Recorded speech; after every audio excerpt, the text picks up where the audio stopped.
Himalayas were in isolation from time immemorial and had taken in their lap too many human beings, guarded them against the alien touch for centuries.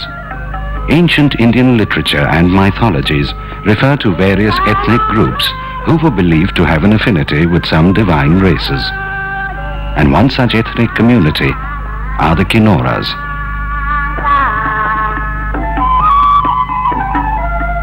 Kinnaur is the abode of the mythical Kinna, or the celestial singers.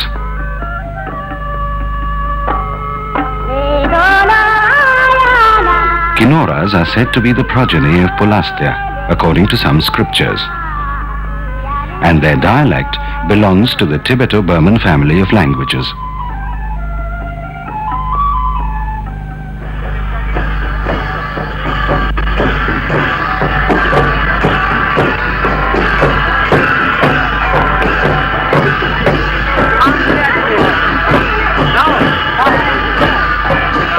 As all natural forces are controlled by supernatural powers, from the time of sowing till harvest, God's blessing is desired.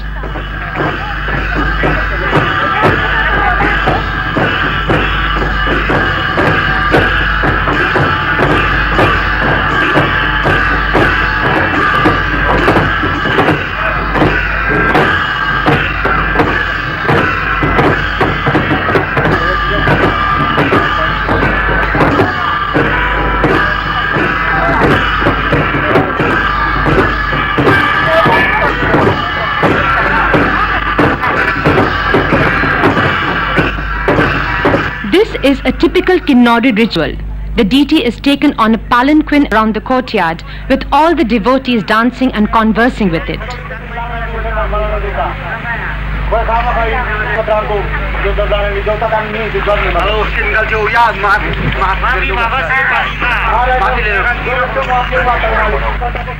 Life in Kinnaur is marked by the mutual existence of man and God.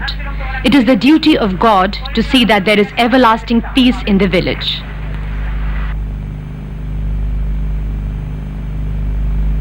Kinnaur is a place of curious coexistence of Buddhism and Hinduism. Kinnaur, a district in Himachal Pradesh, which is the Himalayan state of India, is surrounded by Tibet in the east, Lahore and Spiti in the north, Simla and Uttarkashi in the south. Moving upstream along the river Satluj, one comes across a gradual transition of Hinduism to Buddhism. And so does the ecology, from arid to semi-arid and dry.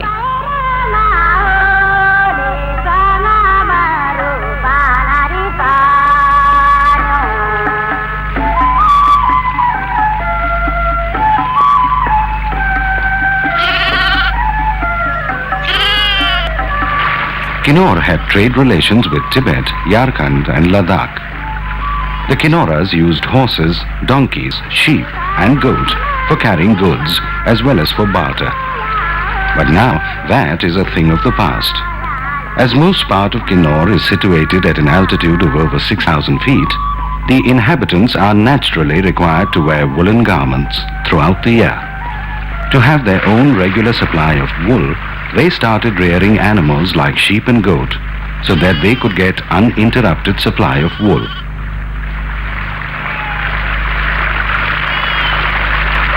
The river Satluj originates from the southern face of Kailash at a great height. Reaching the village Khabo, it meets the Spiti River, turning into a torrent, a scene of awful sublimity.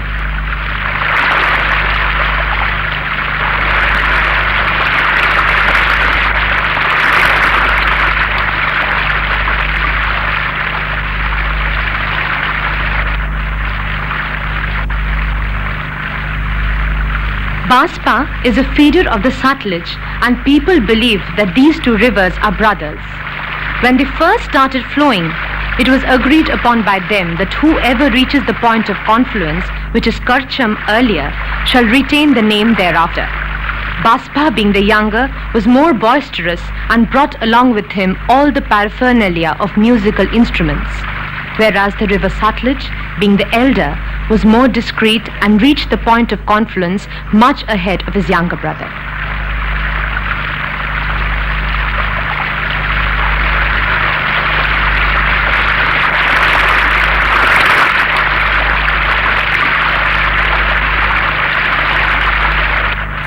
The concept of living in harmony with nature is of ancient origin. Indian religious texts, literature, folklore, and legends down the ages bear testimony to not only an extraordinary regard for nature, but even reverence for the natural resources like rivers, forests, and mountains. They are venerated as the source of all human life. Long before temples came into being, worship of trees had been widely prevalent in India. The tree, Kalpa Vriksha, has the magical quality of being able to fulfill all desires. It is not a tree with many special features, but a symbolic representation of the divine potential of our vegetation.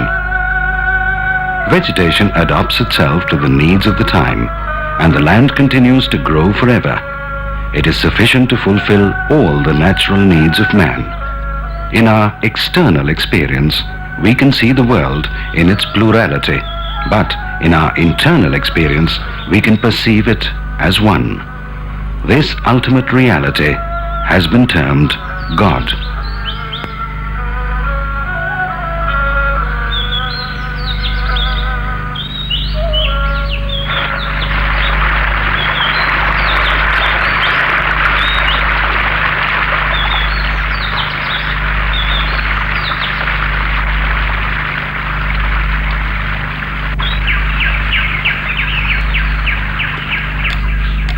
As the trade with Tibet has come to an end, the people have resorted to cultivation.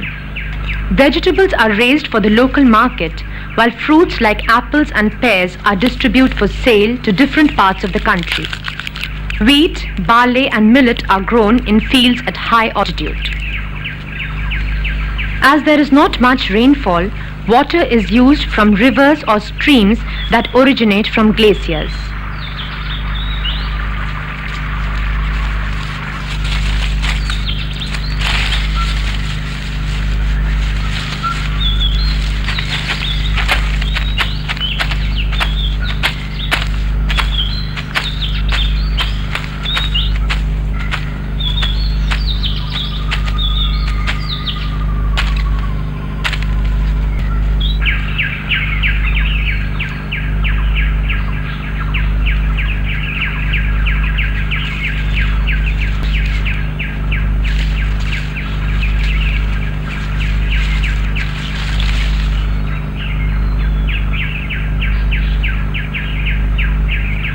Women play a vital role in shaping the economy of the district. Besides helping in agricultural activities like sowing seeds, harvesting of crops, collecting firewood, making hay, they also carry on with their daily household chores.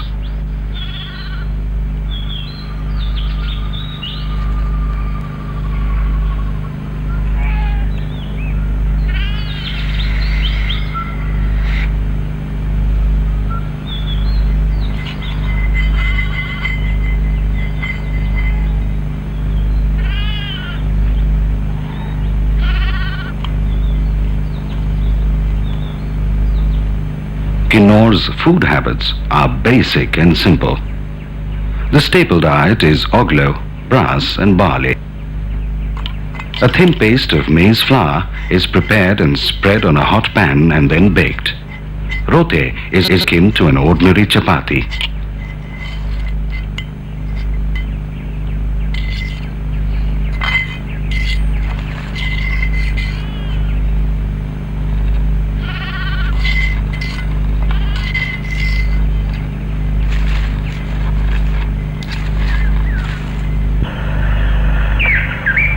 Kinnaura is famous for its apples. Apples are not only in abundance, they have also brought prosperity to this region in recent years. Besides apples, grapes, apricots, nioza, walnuts and pears grow in large quantities.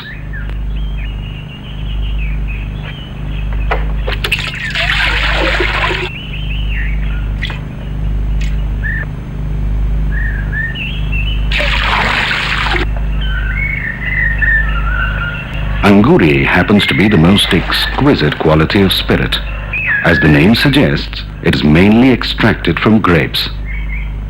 The grapes are squashed and put together in a wooden jar along with water and kept for some weeks.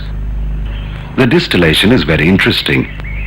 The mixture is poured into a large metal container over a fire. The container is then covered with a stone and is made airtight with mud. Now, a small brass container is placed over the stone. 2 rubber pipes, one bringing in cold water and the other drawing out hot water, are placed in the brass container.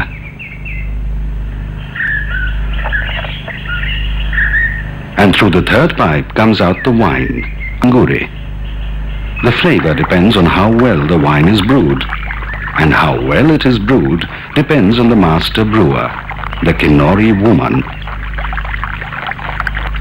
So priceless is the brewing skill that the woman who has mastered it commands great respect in the Kinnauri community.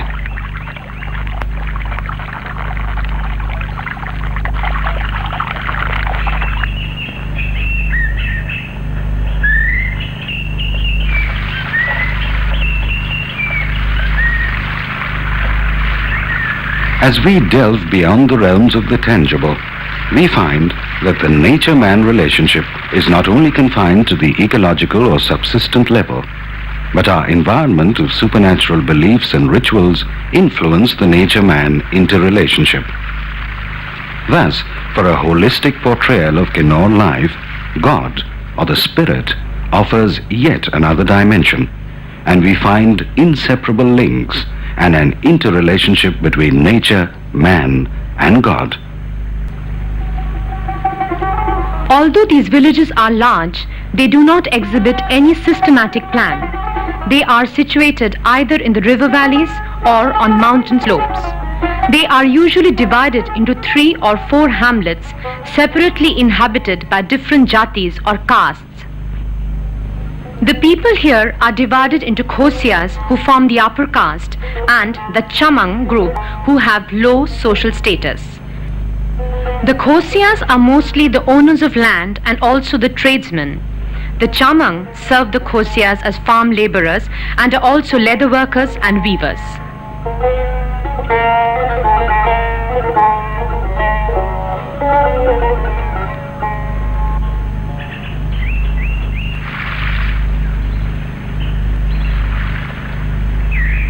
In ancient Hindu texts, there are hymns in praise of Pashan, the god of the shepherds, assigning wool a special position in Hindu rituals. There are also references to the bleaching and spinning of wool, and from these one can assume that a vast ancient knowledge of wool and its weaving processes existed since early Indian civilization. Once the wool is cleared of impurities, it is pulled apart to separate and loosen the entangled fibers. The teasing is carried out with 2 wooden combs, where a lock of wool is placed on one comb and the entanglements are straightened by placing another comb on top and drawing the wool fibers between the 2. The wool, now untwined, is ready to be spun into yarn.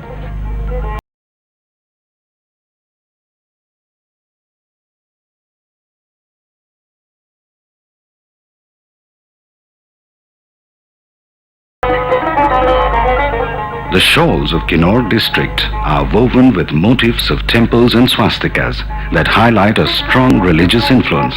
This is probably because of Kinnaur's proximity to the Lahaul-Spiti Valley, a repository of Buddhist art and culture.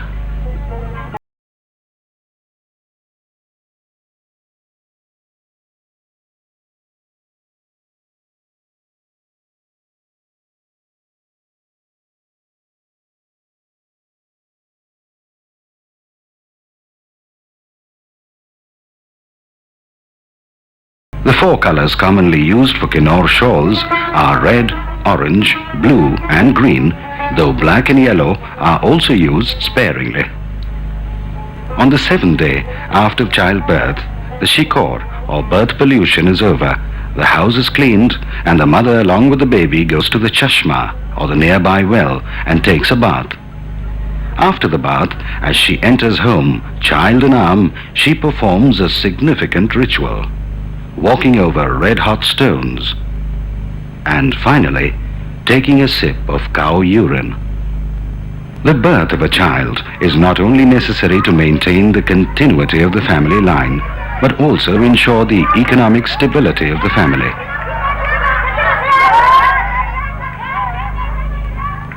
The use of space in Kinnaur is dictated by the continuity of time and the interconnections that exist between mountains, valleys and rivers and the produce of the land. A similar integration adds life to local architecture. The principal construction material are stones and wood. Houses, sometimes spacious and even elegant, are built wherever a suitable site is available. In many cases, a site is chosen with the approval of the local deity.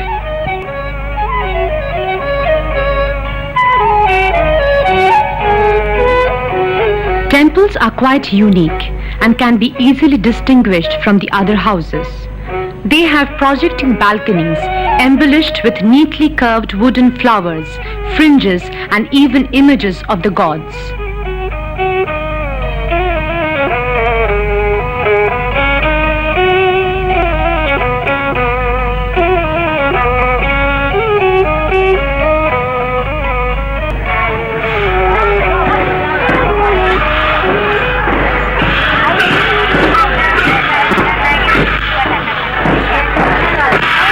In most religions and communities, particular times and seasons are set apart for rites and ceremonies.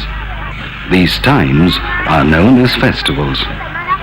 There are more than 100 festivals observed throughout Kinnaur in a year. Some coincide with each other. Some are spaced apart, while others are peculiar to particular villages. Ukang, or Fulaj, is perhaps the most important and highly popular seasonal festival. U means flower and Kang means to look at flowers, in conjunction therefore implying a delight in flowers. Fulaj is observed for 4 to 5 days. It is during this festival that the gods visit each other, Bioling, as the Kinnauris choose to call it. Though popularly known as the Festival of Flowers, the main purpose of Fulaj is to perform annual death rites, Ating.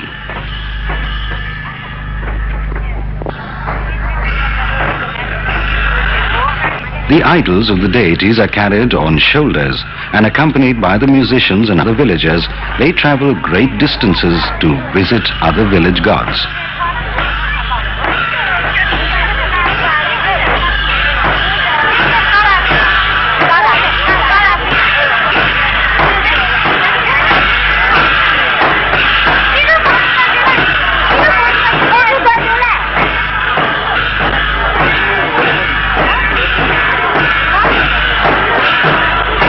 The folk orchestra on such occasions comprises the lower caste bhajantris, or musicians, whose ancestors were devoted to the local devta, or god. The dhol, or drum, nagra, or kettle drum, shehnai, or flute, bigzal, or cymbals, ranasanga, or the long bronze wind instrument, and the kannal, the silver or brass wind instrument, are the principal instruments that create the divine music for the dance of the gods. Here we witness an extraordinary incident. Amidst the dancing and the celebrations, all of a sudden, the palanquin carrying one of the gods began to shake and tilt on one side. It seemed that the idol had come alive.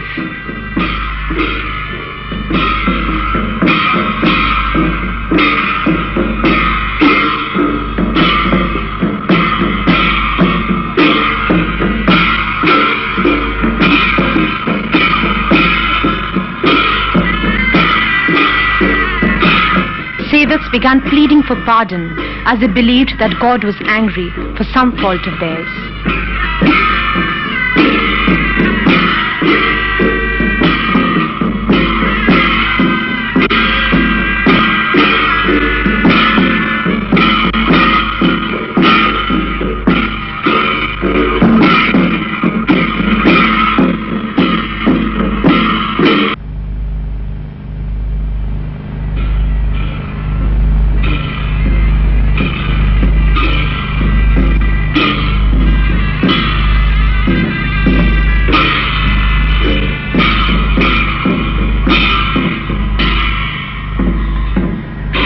evening approaches, the gods are brought to the village Santhang, or ground.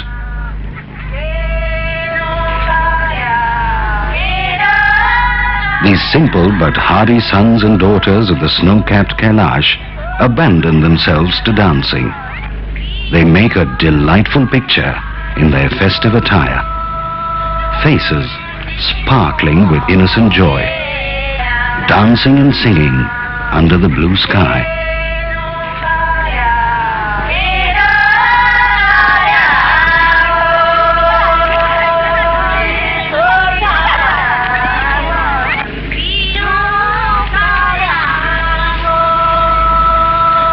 They love dancing. No festival or ceremony is considered complete without it. The accompanying songs of the women dancers keep the rhythm intact. With his left hand, the leader holds the right hand of the third person, and similarly, the right and left hands of each dancer are held by every third person. The circle slowly keeps on increasing in number. As a rule, they move from left to right, and at every fourth step, the dancers pause for a moment and swing slightly backward or forward.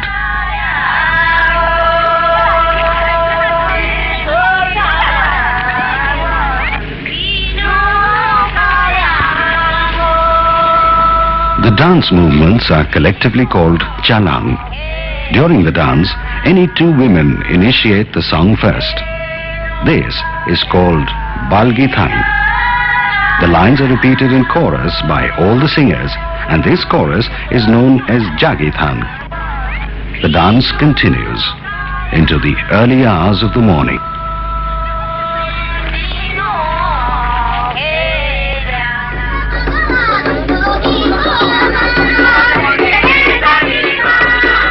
Happiness cannot be desired, because desire brings misery. This simple philosophy is ingrained in the very psyche of Kinnaura women. They believe in happiness when it happens, but do not demand it and accept all that comes their way. It is in the acceptance of all else that happiness comes. They are not bound by the fearful wish to have, nor by the frantic will to hold, nor to clutch at straws of certainty. They believe that life comes only to those who are not aggressive, to those who are in deep passive receptivity, the attribute that epitomizes Indian womanhood.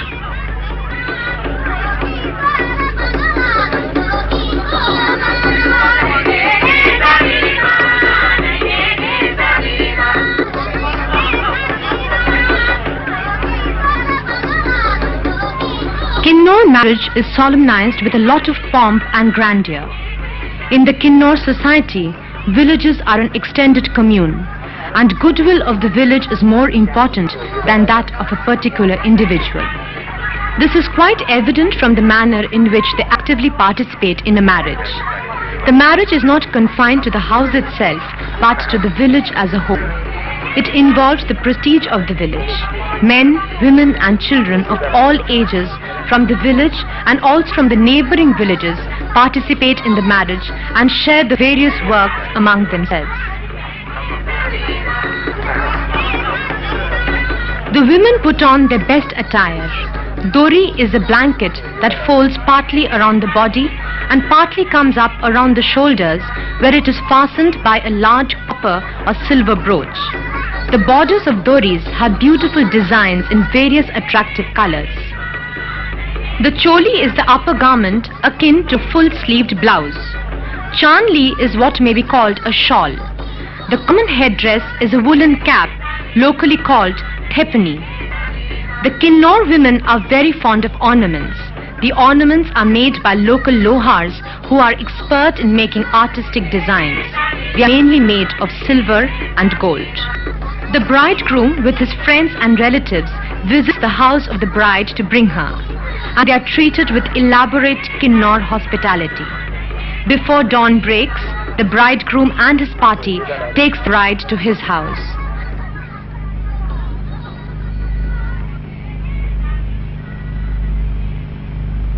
For all fraternal polyandrous societies in the northwest Himalayan belt, the environmental or ecological conditions at work are almost similar.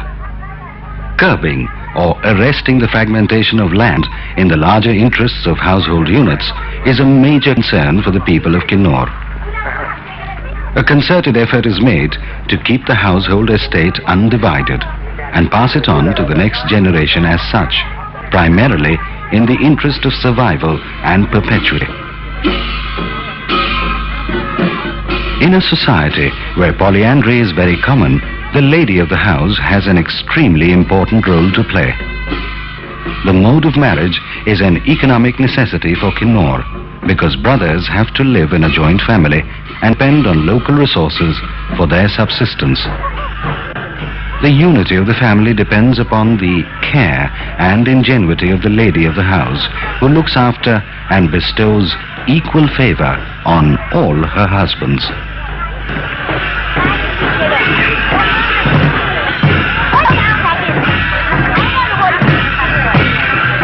The village god is then brought to the groom's house to bless the new couple and the family.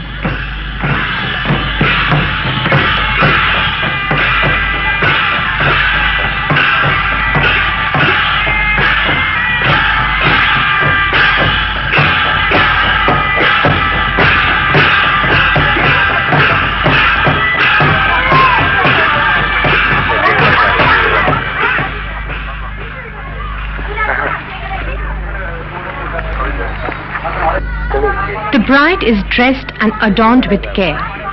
The parents of the groom provide the bride with all the ornaments except the daglo or the silver bangles, which is traditionally given by the bride's parents. In her bridal costume, she looks stunning.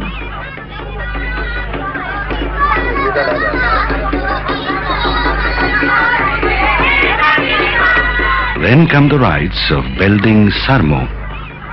All the villagers, including their relatives from other villages, assemble and offer belding or presents by way of cash or cloth and other gifts. These are duly noted by the Majomis. The bride and bridegroom sit separately, each with his or her close friends and relatives, receiving the presents.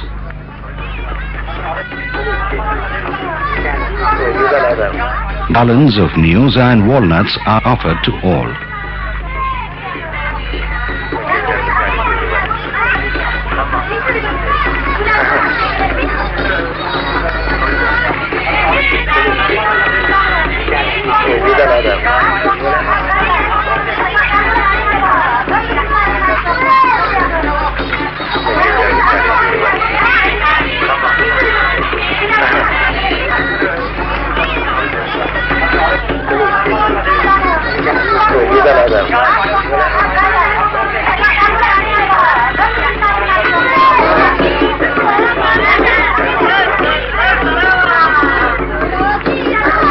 On any appropriate occasion, the people start singing and dancing, and through this, they forget all the sorrows of their hard life. Marriage is no exception. This too culminates with night-long dance.